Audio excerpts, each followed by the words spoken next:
Bree Turner, what's your impact to this team? She's getting 0 minutes. Why is she still on the squad? The Indiana Fever. The Indiana Fever have just signed Chloe Bibby to her season contract. This wasn't a signing. This was a revolt. The Indiana Fever didn't just add Chloe Bibby to the roster. They delivered a message, and they sent it loud. In a season riddled with inconsistency and questionable rotations, this move signals a clean break from complacency. And no, this wasn't another forgettable 7-day filler. This was a full season commitment. Which means one thing, someone else's spot just became disposable. The Indiana Fever. The Indiana Fever have just signed Chloe Bibby to her season contract. The rest of the season, no trial, no hedge. That's the kind of deal you give someone you're betting on to stay. And the Fever, they're not in the habit of betting unless they're all in. Because this team doesn't have time for passengers anymore. Not when the league is faster, stronger, and hungrier. I was getting really scared that the Fever just weren't going to sign her. I was getting super scared. And the reason I was getting super scared was because the Indiana Fever have done incredibly stupid things this season. There it is, the frustration that's been boiling under the surface all year long. Because while the front office made waves in the offseason, their two smartest decisions, Arie McDonald and now Bibby, happened in desperation. The implication is haunting. Are the Indiana Fever only capable of clarity when their backs are against the wall? Chloe Bibby is 6'2", 194. Brianna Turner is 6'3", 175. Quote, she's a stretch forward, she's a shooter. We haven't had that, Fever coach Stephanie White said. And that quote, that's a red flag for Brianna Turner.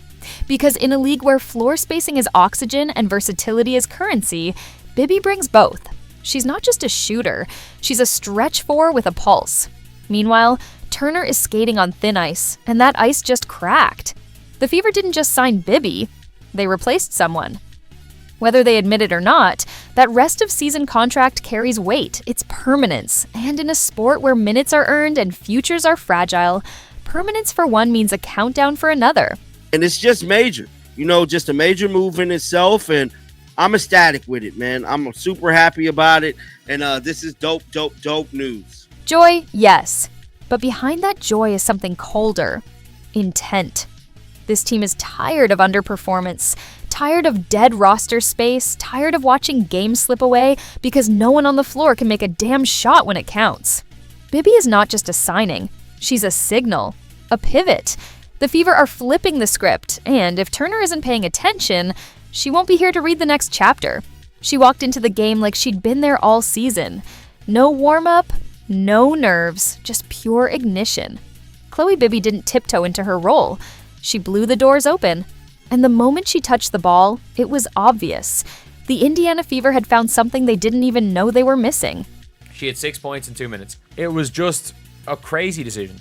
And 2 big threes then got benched. You don't bench someone on a heater unless you don't recognize what fire looks like. In just 2 minutes, Bibby showed more urgency, more confidence, and more intent than others have all season. And while the coaching staff pulled her out, the fans, they saw what mattered. A shooter, a spark, a weapon. She could shoot. So that's what I'm thinking they're bringing to the team right here. Bang. That's the sound defenders are going to have nightmares about. Bibby is a sniper, plain and simple. And when you have a player who can stretch the floor with that kind of efficiency, the paint opens up, the ball moves, and suddenly your offense has rhythm. She's not just hitting shots, she's reshaping spacing. And if you're not built for modern basketball, you're getting left behind. She's come in, averaging nearly a point per minute on the floor, and played the role that she is meant to have played.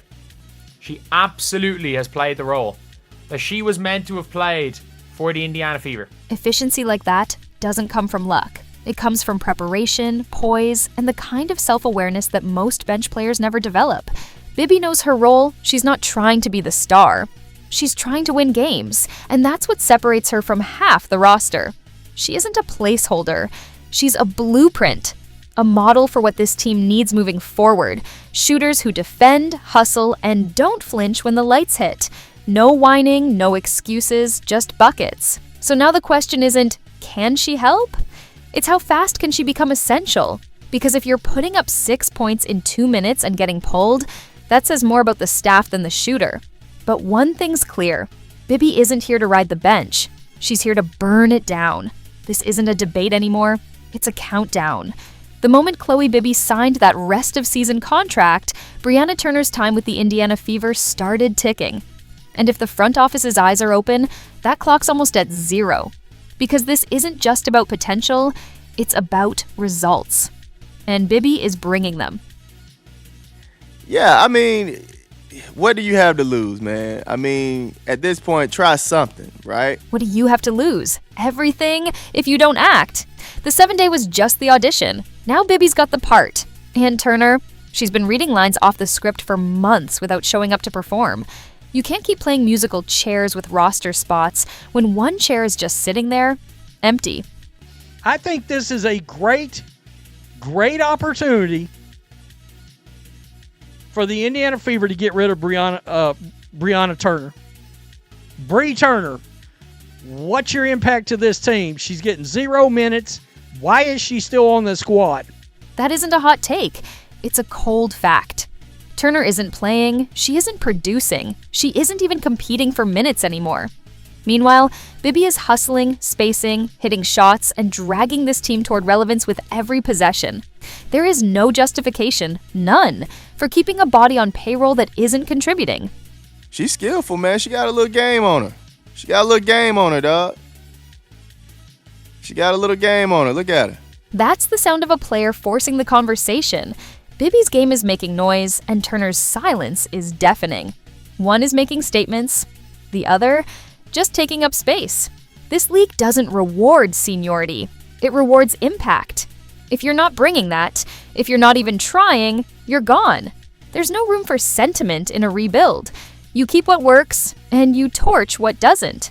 Turner's era in Indiana, it's over. The fans know it, the stats know it, the tape doesn't lie. And Bibby, she's not just turning heads, she's turning the page. You want to know how far the Indiana Fever have come this season? Look at who they didn't plan for. The 2 best moves the franchise has made, Aari McDonald and Chloe Bibby, weren't part of some master plan. They were survival instincts, last-minute lifelines thrown in desperation. And yet, they're the only things keeping this team breathing. I also think it's a bit of an indictment on the Indiana Fever front office off-season because their 2 best moves look like they've been made during the year. Aari McDonald, Chloe Bibby. That's not just an indictment. It's a burn notice. How do you swing and miss all off-season, then stumble into game changers mid-year? This front office was praised for its so-called vision, but the real credit is reserved for whoever had the courage to admit, we screwed up. Let's fix it now. Maybe they don't look to replace Bibby, and they're like, you know what, we're good. We're good as we are. We're good keeping Chloe Bibby because we know that she's got that dog in her. We know that she's going to step in and hit those big shots. That dog in her. You can't coach that. You can't sign it into existence. Either a player has it or they don't. And Bibby? She showed up with teeth bared. This team doesn't need more fake hustle and veteran cruise control. They need fighters. People who make the gym better the second they walk into it. She's someone who is going to fit in a role, play a role, and do exactly what's needed to do to help the team win, and she has shown that she can do that. And she's already one of the better, probably one of the better bench players in the league. The bench isn't just a seat anymore. It's a launch pad. And Bibby, she's the kind of player who can flip games in 6 minutes. She's not trying to be the headline, she's trying to be the difference. That's the mindset Indiana has lacked. And now that they've found it, they can't afford to let it go. Here's the truth no one in the Fever front office wants to admit. They didn't build this momentum. They tripped over it. But now that it's rolling, they better not slow it down with more dead weight. They need to lean into the chaos, run with the players who hustle, who hit, who refuse to fade. Because the moment this team starts trusting what's actually working, that's the moment they stop being a punchline and start becoming a problem. This is no longer about potential. It's about survival. The Indiana Fever are at war with themselves, with their past, with the empty promises of mediocrity. And Chloe Bibby? She's the symbol of everything new. This team isn't waiting for stars to save them. They're rebuilding from the inside out, with effort, with shooting, with fire, and those who can't keep up, they're getting left behind. Fever are not good enough to just talent their way to wins. They're absolutely not good enough to talent their way to wins. And, like, Chloe Bibby is an archetype that will help them get wins. That line isn't opinion, it's a manifesto. No more dreaming about top-heavy lineups. No more praying for draft miracles. The only path forward is through grit, shooting, and non-stop motion. Chloe Bibby fits the mold. A stretch four who defends, spaces, and runs the floor like her career depends on it. Because it does. We officially do not have to have her any longer on this team. You got Timpson. That's the other one that can forward and center on this team. That's where the front office needs to prove it has the guts to act. You don't keep placeholders on a team that's finally discovering its identity. The Fever have shooters now. They have tempo. They have players who show up and execute. So the question isn't, should Turner be cut? The question is, what are they waiting for? This is the line in the sand. On one side, hustle, shooting, spacing, purpose. On the other, name recognition and nostalgia. If the Indiana Fever truly want to win, if they want to escape the shadows of irrelevance, they don't just need Chloe Bibby. They need to become Chloe Bibby. Relentless, underrated, and impossible to ignore. This isn't just a roster move, it's a revolution in motion.